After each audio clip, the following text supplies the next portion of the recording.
오늘 사도행전 27장 가이사 앞에 서리라는 제목으로 말씀 같이 나누겠습니다. 세계적인 피아니스트 서혜경 씨가 KBS의 한 프로그램에 와서 대담을 나눴습니다. 사회자가 물었습니다. 자녀들도 엄마처럼 세계적인 유명한 피아니스트가 되길 원하느냐고 묻자 서혜경 씨는 절대 아니라고 대답했습니다. 자신이 피아노에서 세계 정상이 되기 위해서 너무나 많은 걸 잃어버리고 자신의 모든 인생을 피아노에 쏟아 부었기 때문에 뒤돌아보니까 후회스럽다는 겁니다.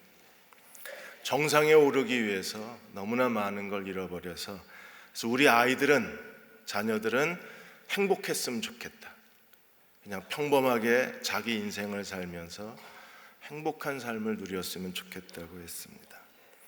바울은 로마로 가기 위해서 그는 모든 걸 다 희생을 했습니다. 사도행전의 3분의 1이 바울의 예루살렘 5번의 재판 그리고 로마로 가는 27장, 28장의 이야기로 채워져 있어요. 거의 사도행전의 3분의 1입니다. 예루살렘은 예수님의 사역의 중심지예요. 로마는 바울의 사역의 중심지입니다. 사도행전 1장 8절에서 하나님이 약속하셨습니다. 성령이 너에게 임하시면 너희가 권능을 받고 예루살렘으로부터 시작해서 유대와 사마리아와 땅끝까지 이르러 내 증인이 되리라. 그러므로 하나님 나라의 복음과 신약교회는 예루살렘으로 시작해서 땅끝, 이제 바울에 의해서 로마에 하나님의 복음이 전파되는 거예요. 역사가들은 당시의 로마 제국이야말로 인류 역사상 가장 웅장하고 가장 조직적이고 체계적인 국가였다고 평가하고 있습니다. 그 로마 제국 중심부에 하나님의 복음을 전파하고 로마 교회의 선교적 비전을 심어줄 수만 있다면 하나님은 로마를 통해서 로마 제국 전 세계에 하나님의 나라를 확장해 갈 수 있을 것입니다. 역사학자 플로이드 필스는 로마 제국에 대해서 이렇게 말했습니다. 로마는 당시의 세계의 중심지였다. 로마 중심에 황금으로 된 이정표가 있었는데 이 황금으로 된 이정표에 따라 동서남북으로 전 세계에 로마 제국이 건설되었다고 했습니다. 그 황금의 이정표를 따라서 하나님의 복음이 전파될 수만 있다면 로마 세계 중심지 제국의 중심 로마를 통해서 복음은 빠르게 전 세계로 확산되어져 갈 수 있을 것입니다. 그러므로 하나님은 바울을 로마에 보내시길 원하셨고 그리고 바울도 로마에 가기 위해서 그는 모든 걸 다 희생했어야 했습니다. 오늘 바울이 로마로 가는 배에서 어떤 일들이 일어나게 됐는지 오늘 크게 3가지 이야기를 저희가 살펴보고자 합니다. 27장 1절에서 12절까지 미양, 아름다운 항구와 베닉스 이야기가 첫 번째 기록되고 있습니다. 바울이 죄수로 로마로 갔습니다. 그는 여러 번 로마로 가길 원했지만 길이 막혔어요. 그리고 마침내 바울이 로마로 가는 길이 열렸습니다. 그런데 쇠사슬에 묶인 죄수의 몸으로 로마로 가게 되었어요. 바울이 기대했던 게 아니었을 겁니다. 그러나 그는 죄수의 몸으로 지금 로마로 가는 배를 탔어요. 바울 혼자 간 게 아닙니다. 27장 1절에 보시면 우리가 라고 했을 때 의사 누가가 함께 동행을 하고 그리고 아마 항해 일지를 자세히 기록을 했을 거예요. 그래서 27장에 바울의 배가 어떤 항해를 했는지를 굉장히 생생하고 자세하게 기록해 놓을 수 있었던 것은 의사 누가가 함께 탔기 때문입니다. 그리고 2절에 보시면 충실한 일꾼이었던 아리스다고도 바울과 함께 죄수의 몸이 되어서 로마로 가고 있었습니다. 그들은 가이사랴에서 출발해서 시돈에 잠깐 하루 머물렀습니다. 시돈에서 그 백부장 율리오가 바울의 친구를 만날 수 있도록 허락을 해 주었어요. 그리고 다시 배는 그 길리기아 밤빌리아 바다를 건너서 이제 무라시에 이르게 되고 이 무라시에서 배를 갈아타요. 이탈리아로 가는 배를 만나서 갈아탑니다. 6절에 보시면 백부장이 이탈리아로 가려 하는 알렉산드리아 배, 애굽에서 곡물을 싣고 로마로 가는 화물선을, 곡물 수송선을 만나요. 그래서 그 수송선에 죄수들과 함께 바울을 싣고 로마로 향하게 됩니다. 바울은 다른 죄수들과 함께 갔는데 램즈라는 구약신학자가 그들은 아마도 사형수였을 거라고 추정을 해요. 여러분 아시는 것처럼 로마 원형 경기장에서 검투사들의 죽음의 대결이 펼쳐졌어요. 살아남는 사람은 자유를 얻지만, 그러나 대부분 검투사들은 그 검투 대결에서 대부분 죽임을 당하고 맙니다. 이 사람들은 어차피 사형받은 사람들이라 이미 죽음을 각오한 사람들이에요. 그 사람들이 검투사가 되어서 원형 경기장에서 로마의 귀족들을 즐겁게 해주기 위한 죄수 호송이 율리오가 죄수들을 데리고 바울과 함께 이 배에 탄 거예요. 배를 타고 갔는데 이미 여행 위험 시기가 시작이 됐기 때문에 굉장히 어렵게 배를 타고 가서 그레데 해안을 따라서 아름다운 항 미항에 이르게 됩니다. 거의 2주가 걸렸습니다. 미항에 이르렀을 때 그들은 이제 결정을 해야 돼요. 계속 갈 것인지 아니면 여기서 겨울을 머물러야 하는지. 왜냐하면 9절에 여러 날이 걸려 금식하는 절기가 이미 지났으므로 항해하기가 위태하다 그랬어요. 그 당시 지중해는 9월에서 10월까지는 여행 위험 시기입니다. 그리고 11월이 되면 여행 금지 시기가 돼요. 겨울 동안에 아무도 이 지중해를 항해하기가 어렵습니다. 이미 바울이 이 미항에 도착했을 때는 10월 초순이었기 때문에 여행이 금지 기간이 거의 가까이 왔었어요. 그래서 바울이 이렇게 권면합니다. 10절에 여러분, 내가 보니 이번 항해가 하물과 배뿐 아니라 우리 생명에도 타격과 많은 손해가 있을 것이다. 윌리엄 버클레이는 그 배에 탄 사람 중에 지중해 항해의 최고의 전문가는 바울이라 그랬어요. 헨첸이라는 신학자도 말하기를 바울은 1차, 2차, 3차 전도여행을 통해서 지중해에만 무려 11번 항해를 했습니다. 바울이 지중해 항해한 그 거리가 5,600km입니다. 그러므로 어떤 조타수, 어떤 선장보다도 지중해에 더 많이 항해한 사람이 바울이에요. 바울은 자신의 그 지중해 경험을 가지고 이미 여행 위험 시기가 끝나가고 있기 때문에 가지 말자, 여기서 미항에서 머물자, 만일에 가게 되면 화물, 배, 그리고 많은 사람들의 생명에 심한 타격과 피해가 있을 거다. 바울이 권면을 했지만 그러나 백부장 율리오는 바울의 말을 듣지 않습니다. 죄수의 말을 들을 리가 없잖아요. 그래서 11절에 백부장이 누구의 말을 더 믿었어요? 조타수와 선장과 선주의 말을 더 믿었어요. 그리고 거기에 있던 대부분의 그 사람들이 미항은 작고 너무 불편했기 때문에 그들이 미항에서 한 60km 떨어진 베닉스, 같은 그레데 섬의 베닉스 항구에서 겨울을 보내자고 많은 사람들이 원했어요. 겨우 60km입니다. 그래서 그 정도 가는 데는 어려움이 없을 거라고 아마 생각을 했을 거예요. 그래서 사람들이 바울은 미항에 머물자고 했는데 백부장은 선장의 말을 더 듣고 대부분 사람들이 베닉스에 가자고 요청을 했기 때문에 그래서 베닉스로 떠나게 돼요. 그리고 커다란 폭풍을 만나게 됩니다. 때로는 우리 인생에도 한번 잘못된 판단으로 인해서 엄청난 인생의 손실을 겪어야 될 때가 있어요. 국가적으로도 어떤 그 기업에서도 한번 잘못된 판단으로 인해서 커다란 손해를 끼칠 때가 있어요. 그러므로 우리는 모든 일에 하나님의 뜻을 진지하게 묻고 하나님이 우리에게 무엇을 원하는가를 찾고 우리가 주의 음성을 따라서 순종하며 나아가야만 합니다. 이번에 제 3번째 남북 정상회담이 열렸습니다. 남북 정상회담은 정치적 이슈이기도 하지만 경제적 이슈이기도 합니다. 한국은 지금 저성장, 제조업의 부진, 그리고 대미 수출길이 막혀 있고 그리고 일자리가 이제 넉넉하지 않아서 일자리 부족으로 인하여 심각한 그 사회적 소요가 우리에게 있어요. 이걸 해결할 방법이 없는 겁니다.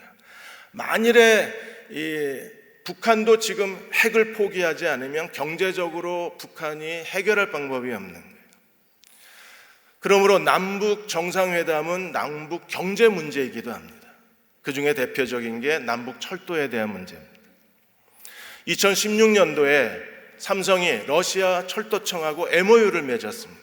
시베리아 횡단 철도를 통해서 물류를 유럽으로 이송하겠다는 거예요.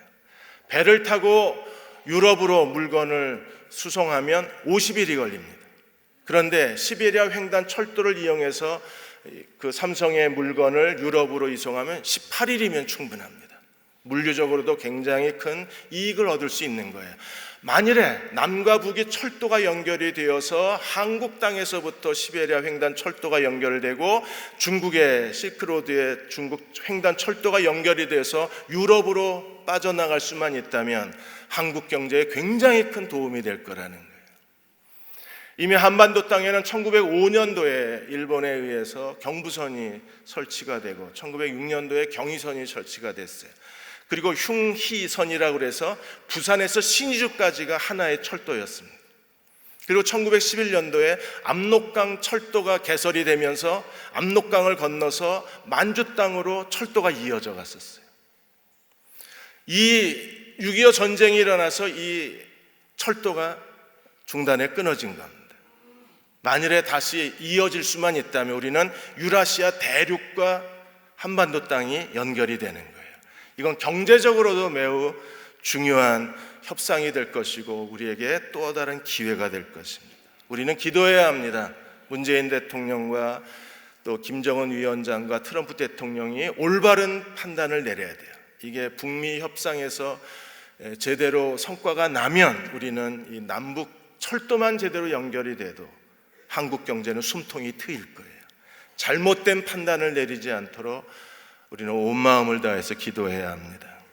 두 번째로 13절에서 26절까지 유라굴로 태풍과 그리고 멜리데 섬의 이야기가 나와요. 13절에 보시면 그들이 베닉스로 가기로 결정했는데 마침 남풍이 불었습니다. 아마 백부장과 선장은 자기들이 판단이 옳았다고 안심을 했을 겁니다.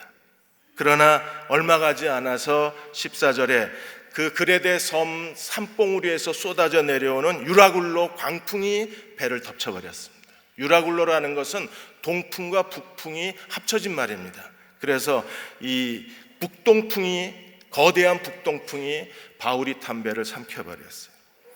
그들은요 그대로 표류할 수밖에 없습니다. 그래서 15절에 배가 밀려 바람을 맞춰 돛을 달고 바람을 등지고 가야 되는데 얼마나 거친 이 살인적인 광풍이 불었는지 그 배가 밀려 바람에 맞추어 갈 수 없어서 할 수 없이 바람이 부는 대로 이리저리 쫓겨가기를 시작을 했어요.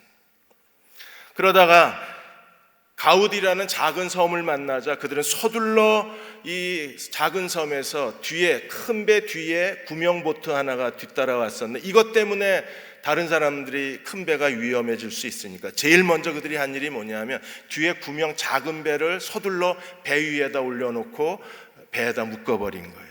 그리고 나서 18절에 하룻밤이 지나자 광풍이 더 거세졌습니다. 그래서 사공들이 애를 쓰다가 배에 있는 짐을 바다에 던지기 시작했어요. 사람이 살아야 되니까. 그리고 셋째 날이 됐습니다. 19절에 이제는 배에 있는 가구들을 장비들을 바다에 내던지기 시작했어요. 그리고 20절에 무려 10하루 동안 그들은 해도 보지 못하고 별도 보이지 않는 그 어둠 속에서 그 거대한 광풍 속에서 그들은 죽음의 공포에 떨고 죽음의 공포에 두려워해야 했었습니다.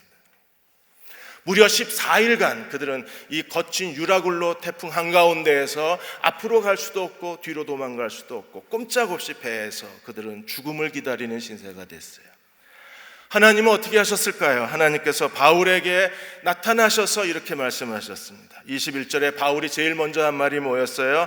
내가 미양에 머물자고 했을 때 내 말을 듣고 그레데 섬에 있었으면 이런 일을 겪지 않았을 거다. 그리고 22절에 이제는 안심하라. 너희 중 아무도 죽지 않고 누구도 생명을 잃어버리지 아니하고 우리는 배만 잃어버리게 될 것이다. 바울이 어떻게 알았을까요?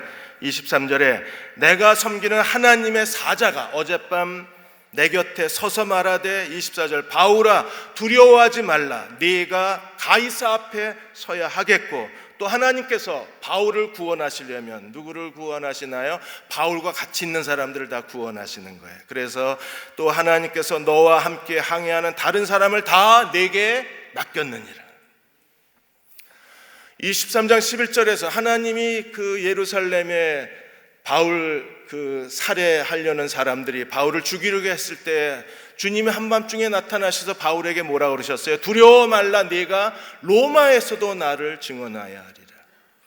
그리고 오늘 또 다른 그 유라굴로 광풍 가운데 죽음의 두려움에 처해 있을 때 하나님의 사자가 나타나서 다시 말씀합니다. 두려워하지 마라. 내가 가이사 앞에 서게 되리라. 하나님은 바울을 로마로 보내길 원하세요. 로마로 가는 것이 하나님의 뜻입니다.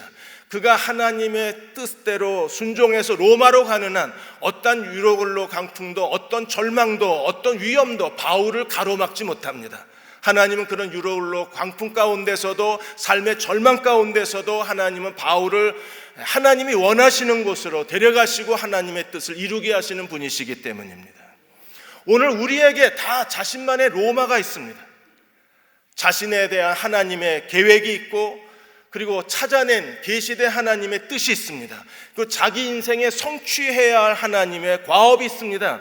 우리가 그 뜻을 이루기까지 우리 앞에 여러 가지 어려움이 있고, 시련이 있고, 혼란이 있고, 아픔이 있습니다.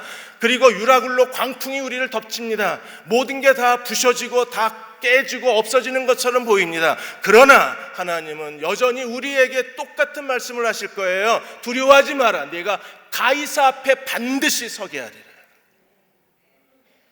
바울은 이 말씀을 듣고 그 배에 탄 사람들에게 25절에 여러분 안심하십시오. 22절에 안심해라. 25절에 안심해라. 나는 하나님이 말씀하신 그대로 되리라고 믿노라. 나는 하나님을 믿노라. 오늘 우리도 하나님을 믿는 믿음의 사람이 되어야 합니다. 하나님이 어떻게 바울과 이 사람들을 생명을 구원하실까요? 하나님은 어떻게 바울을 가이사 앞에 서게 하실까요? 하나님의 방법이 무엇입니까? 하나님은 어떻게 구원하시나요? 하나님께서 가지고 계신 계획이 무엇입니까? 26절에 그런즉 우리가 반드시 한 섬에 걸리리라. 이 섬이 바로 멜기데 섬입니다. 이탈리아 반도 아래에 몰타 섬이 있어요. 이 몰타 섬에 걸리는 겁니다. 만일에 이 몰타 섬을 지나쳐버리고 그들이 표류한다면 무려 320km를 더 떠밀려서 아프리카 튀니지 해안까지 밀려가는 거예요. 그러면 고대에 돛을 달고 바람으로 항해했던 고대 이 수송선이 과연 이 320km를 더 달려가서 그 폭풍 가운데 견뎌낼 수 있을까? 아마 가다가 중간에서 배가 파손이 됐을 겁니다. 그러면 모든 사람이 다 그 비바람 속에 거친 파도 속에 그들은요 바다에 떠서 생존이 불가능한 상황이 됐을 거예요. 그러므로 반드시 이 멜기데 섬에 걸려야 돼요. 오늘 우리도 하나님께서 인생의 절망 가운데에서 하나님은 하나님의 뜻을 이루고 하나님의 목적을 성취하기 위해서 우리에게 하나님은 한 번 더 기회를 주십니다. 그 기회가 네가 반드시 한 섬에 걸리게 하리라. 하나님이 우리에게 한 섬에 걸리게 했을 때 그 섬을 붙잡아야 합니다. 그래야 우리는 로마까지 갈 수가 있는 거예요. 부산의 수영록교회에 이규현 목사님이 2011년도에 그분이 수영록교회에 취임을 하셨습니다. 그분이 1990년도에 호주에 들렸다가 계획에도 없이 이민 목회를 시작하시게 된 거예요. 그건 정말 하나님이 그 강권적으로 이 몇몇 분들과 함께 개척을 하게 하셨습니다. 그래서 계획도 없이 이민 목회를 11개월간 했는데 이제 정식 비자를 받아야 되는 거예요. 그래서 비자를 받기 위해서 한국에 돌아오고 한국에 있는 호주 대사관에다가 이 비자 신청을 했습니다. 호주 이민법상 이게 영주권하고 거기 머물 수 있는 비자 신청하는 게 쉬운 일은 아니었지만 그래도 믿음으로 하나님이 이 일을 이루셨다고 시작하셨다고 믿고 제 서류를 제출했는데 이게 3개월이 지나도 6개월이 지나도 1년이 지나도 1년 6개월이 지났는데도 비자가 안 나오는 거예요. 주변에서 친구들과 동료들이 하나님 뜻이 아니다. 10명이면 10사람이다. 그 하나님 뜻 아니다. 하나님 뜻이었으면 벌써 문이 열렸어야지. 지금까지도 비자가 안 나오는 거 보면 하나님 뜻을 착각한 거다. 이제 다시 다른 계획을 세워라. 그리고 호주에 있던 교인들도 무려 2년 가까이 목사가 돌아오질 않으니까 하나 둘씩 다 떠나가 버린 거예요. 이규현 목사님은 그때 이렇게 기도하셨습니다. 분명히 하나님이 그 이민교회를 개척할 때 하나님이 하실 일이 있어서 이 교회를 개척을 했다. 근데 지금 2년 가까이 비자가 안 나온다. 나는 어떻게 해야 되나? 하나님, 마지막 한 명의 교인이 남아 있어도 하나님 뜻으로 알고 가겠습니다. 마지막 한 사람만 있으면. 그렇게 결단하고 기도했는데 1994년 12월에 가서야 영주권이 나와요. 그리고 호주에 가서 다시 교회의 문을 열고 사역을 시작했습니다. 그리고 이민교회에서 가장 성공한 교회 중에 하나로 이 교회가 선정이 됐어요. 하나님은 놀랍게 이규현 목사님과 그 교회를 통해서 이민교회에 상처받고 고통당하는 많은 사람들이 하나님 말씀으로 위로받게 하셨습니다. 오늘 우리도 끝까지 하나님을 믿고 바울처럼 나는 하나님을 믿노라, 하나님이 시작하신 그 일을 이루실 것을 믿고 끝까지 인내할 수만 있다면, 기다릴 수만 있다면 내가 한 섬에 걸리게 되리라. 하나님이 하실 일을 우리가 하나님의 뜻 가운데에서 끝까지 바라볼 수만 있다면 하나님은 오늘도 자신의 뜻을 이루셔서 내가 가이사 앞에 서게 되리라, 그 일을 이루시는 하나님이십니다. 마지막으로 27절에 44절까지 아드리아 바다와 이제 멜기데 섬 이야기가 나옵니다. 가이사 앞에 서게 하리라, 하나님이 그 일을 이루시기까지 하나님은 그 거대한 폭풍 가운데에서 찰흙 같은 어두움 속에서도 하나님은 여전히 바울을 인도하고 계신 하나님이셨어요. 여러분, 그 하나님을 믿으십니까? 유라굴로 폭풍이 일어나고 그들은요 길을 잃었습니다. 15절에 보시면 배가 밀려서 바람을 맞추어 갈 수 없어 가는 대로 두고 쫓겨갔습니다. 통제가 안 되는 겁니다. 조정 능력을 잃어버렸습니다. 이제 통제 불능입니다. 그냥 바람이 부는 대로 배는요 정처 없이 여기저기를 표류하고 마치 부서질 것처럼 곤두박질을 칩니다. 때로 우리가 인생을 사는데 내가 통제할 수 없는 상황을 만나기도 합니다. 자녀들의 문제, 이제 더 이상 내가 어떻게 통제할 수 없어요. 사업적인 문제도 내가 어떻게 통제할 수가 없습니다. 인간관계도 이제는 내 통제에서 벗어났어요. 내가 할 수 있는 게 아무것도 없습니다. 바울이 그랬습니다. 아무것도 할 수가 없었습니다. 무엇보다도 그들은 20절에 보시면 여러 날 동안에, 열하루 동안에 어떤 일이 있었어요? 해도 별도 보이질 않았습니다. 당시에 고대 그 항해했던 사람들은요 해를 보고 방향을 잡고 별을 보고 방향을 잡았어요. 근데 해가 안 보입니다. 방향을 잡을 수 없어요. 별이 안 보입니다. 자기가 지금 어디 있는지를 모르는 겁니다. 그런 가운데에서 그들이 할 수 있는 건 뭐였습니까? 그들은 큰 풍랑에 그대로 있으며 아무것도 할 수 없이 무력한 그 상태로 유라굴로 태풍 한가운데 있었어요. 그들은 어떤 소망도 가질 수가 없었습니다. 구원의 여망마저 사라져버렸습니다. 더군다나 27절에 열 나흘째 되는 날까지 그들은요 아드리아 바다, 이 바다는 지중해 한가운데를 의미하는 거예요. 아드리아 바다에서 어떻게 됐습니까? 이리저리 쫓겨다녔어요. 그냥 이리저리 밀려다녔어요. 사람이 이보다 더 한심한 일이 있나요? 이보다 더 무력한 일이 있나요? 이보다 더 수치스러운 상황이 있나요? 이리저리 밀려다니는 겁니다. 아무 일도 안 일어나는 거예요. 하나님은 우리를 버려두신 것처럼 느껴집니다. 그러나 하나님이 우리를 버려두셨나요? 아니요. 하나님은 이리저리 밀려다니고 방향을 알지도 못하고 아무것도 보이지 않는 그 무력한 상황 속에서도 하나님은 정확하게 그들이 어디에 머물러야 하는지를 아시고 하나님은 그들을 밀어내셔서 밀레도섬 몰타 섬에다가 상륙하게 하신 거예요. 그들이 로마로 가려면, 이탈리아로 가려면 그들이 반드시 가야 할 곳이 어딘가요? 이 밀레도 섬입니다. 아무것도 보이지 않았습니다. 이리저리 밀려다니는 것처럼 보였습니다. 이제 인생이 끝난 것처럼 보였어요. 제대로 방향을 잡지 못한 것처럼 보였지만, 그러나 그건 우리가 생각하는 거지, 하나님은 정확하게 그들이 어디에 가 있어야 하는가를 아시고 그들이 있어야 할 자리로 하나님이 그들을 인도하신 거예요. 그게 밀레도 섬입니다. 두려워하실 필요 없습니다. 모든 게 다 망가질 것처럼 보여도 하나님은 여전히 우리의 삶을 인도하고 계신 하나님이십니다.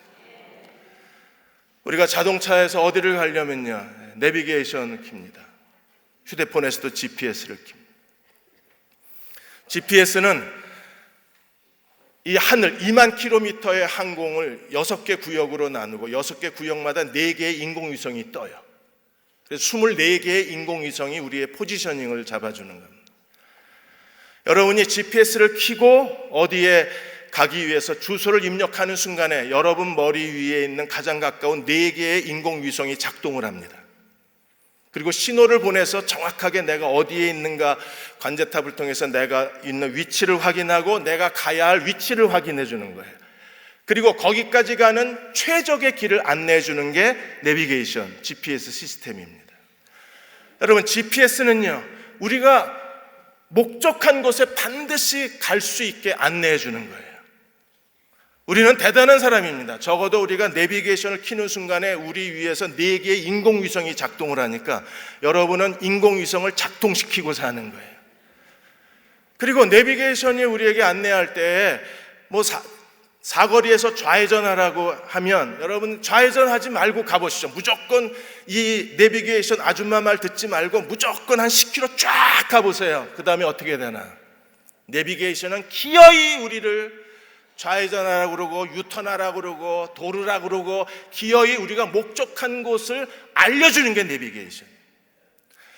그 폭풍 가운데 해도 안 보입니다. 별도 안 보입니다. 바람에 밀려서 여기저기 거칠게 그 죽음의 파도 속에서 그들은 마치 죽을 것처럼 모든 걸 잃어버렸습니다. 그러나 하나님은 우리가 가야 할 곳에 정확하게 데려다 주시는 하나님이십니다.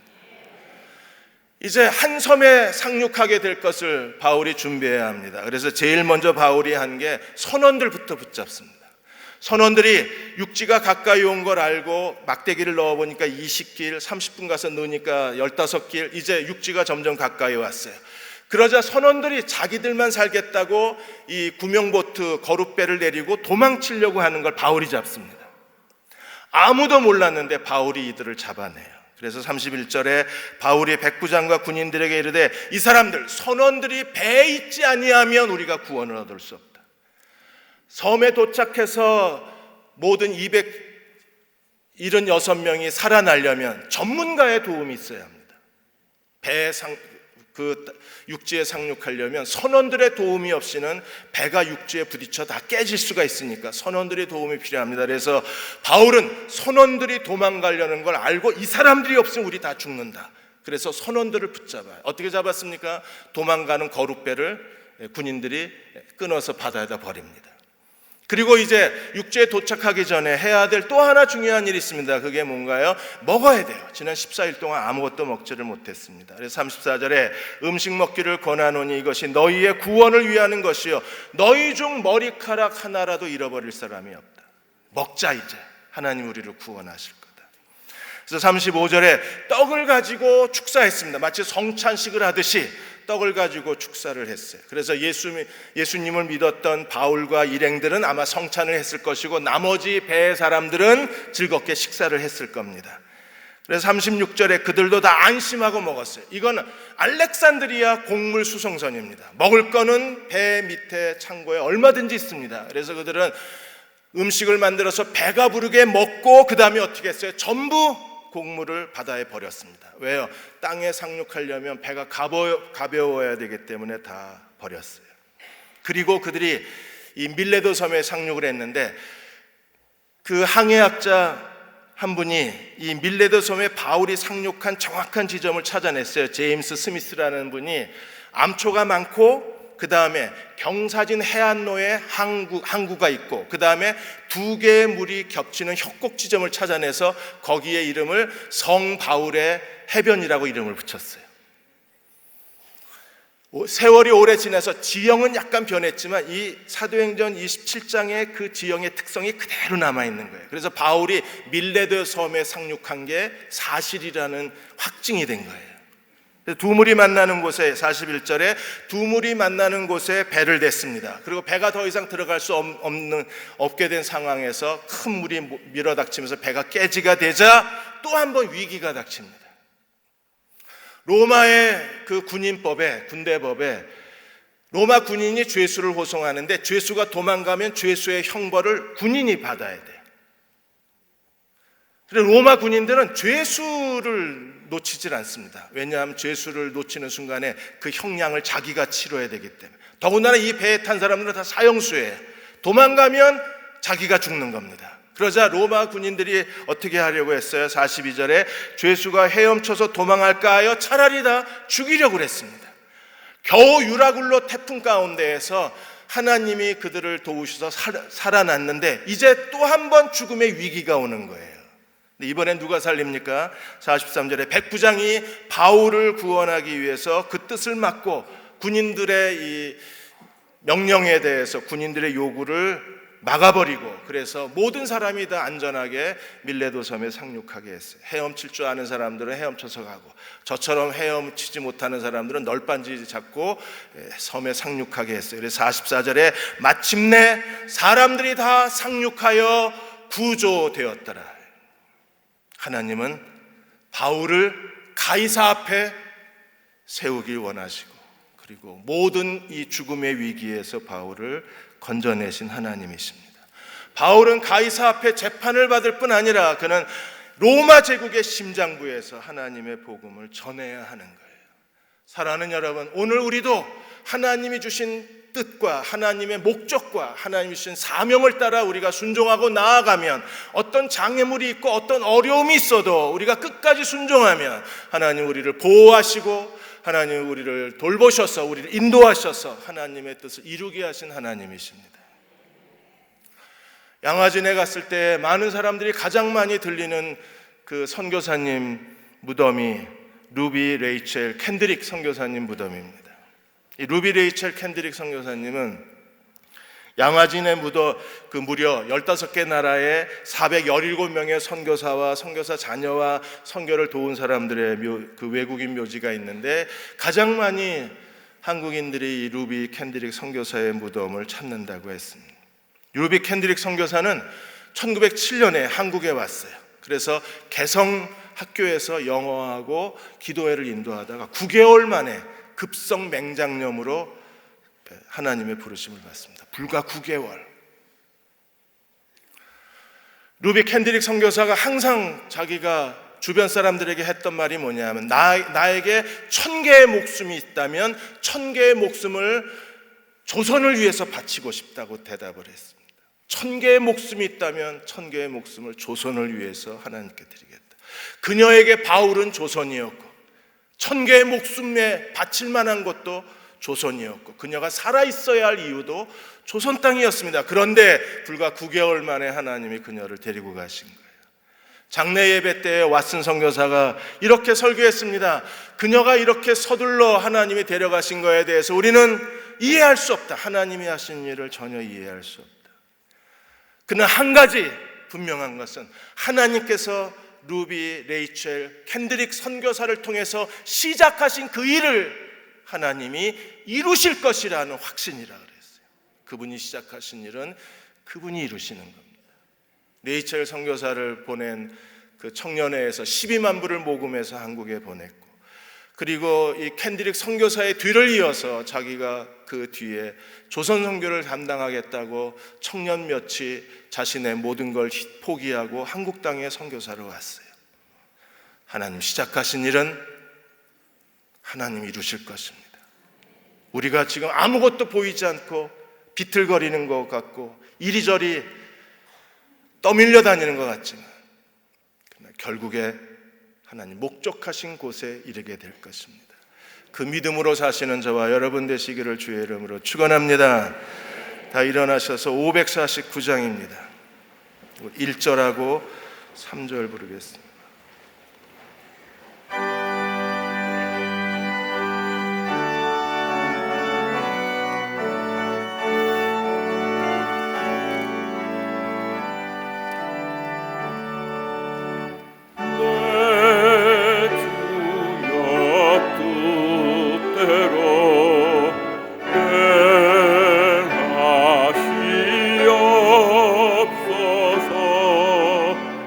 Oh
나는 하나님을 믿습니다. 살든지 죽든지 주님 뜻대로 되기를 원하나이다. 이 세상 고락간 정말 내 의지로 되는 일이 없고 내가 원하지 않는 여러 가지 일들이 일어나고 마치 유라굴로 태풍에 바울이 탄 배가 이리저리 밀려다니는 것처럼 아드리아 바다에서 그가 이리저리 헤맸던 것처럼 하나님, 어쩌면 우리도 그렇게 살고 있는지도 모릅니다. 하나님, 그럼에도 하나님 우리를 인도하고 계심을 믿습니다. 하나님 뜻이 이루어지게 하여 주옵소서. 하나님의 계획이 이루어지게 하여 주옵소서. 나를 통해서 하고자 하시는 하나님 목적이 이루어지게 하여 주옵소서. 우리 다 같이 함께 통성으로 기도하겠습니다. 아버지 하나님, 하나님의 뜻이 우리 가운데 이루어지게 하여 주시고 주의 영광이 나타나게 하여 주옵소서. 우리는 자주 실망하고 주저앉습니다.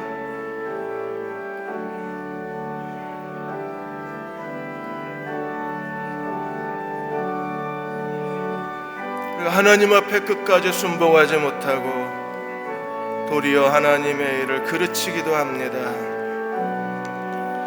주여, 하나님 앞에 엎드리게 주옵소서. 끝까지 무릎 꿇게 주시기 원합니다. 나는 하나님을 믿노라 그 고백으로 살게 해주시기 원합니다. 하나님, 우리가 하나님을 순종하며 우리를 원하는 자리로 데려가 주실 것을 믿습니다. 우리의 믿음 없음을 도와주시고 하나님 앞에 온전한 믿음으로 행할 수 있도록 주께서 함께하여 주옵소서. 오 하나님, 하나님, 그렇게 하나님 역사해 주시옵소서. 내가 가이사 앞에 서리라. 유라굴로 태풍 한가운데에서 주님은 내가 가이사 앞에 서리라 말씀하시고 그 말씀을 이루셨습니다. 그리고 오늘도 우리에게 말씀하시고 그 말씀을 이루시는 아버지이심을 믿습니다. 나의 하나님이 내게 주신 나의 로마가 무엇인가? 인생의 목적이 무엇인가? 사명은 무엇인가? 나를 통해서 하시고자 하시는 그분의 계획은 무엇인가? 우리를 알게 하시고 하나님이 로마로 보내실 때 끝까지 하나님과 동행하는 믿음의 종들 되게 해주셔서 하나님의 뜻을 이루게 하여 주옵소서. 우리가 이리저리 시간 낭비하는 것처럼 보여도 여전히 하나님이 우리를 인도하고 계심을 믿습니다. 우리를 멜기대 섬으로 이끌어 주시고 그 섬에 도착하게 하여 주옵소서. 지금 우리를 죄에서 구원하신 우리 주 예수 그리스도의 은혜와 하나님 아버지의 무한하신 사랑하심과 성령의 위로하시고 도우신 은혜가 사월의 마지막 주일 예배를 드리고 돌아가는 모든 교우와 사랑하는 아들, 딸들 위에, 이 민족과 이 땅의 모든 교회 위에, 그리고 지금도 하나님 앞에 무릎 꿇고 하나님께서 로마로 인도하기를 원하는 간절한 성도들의 기도 위에 지금부터 영원히 함께 하시기를 간절히 축원하옵나이다. 아멘.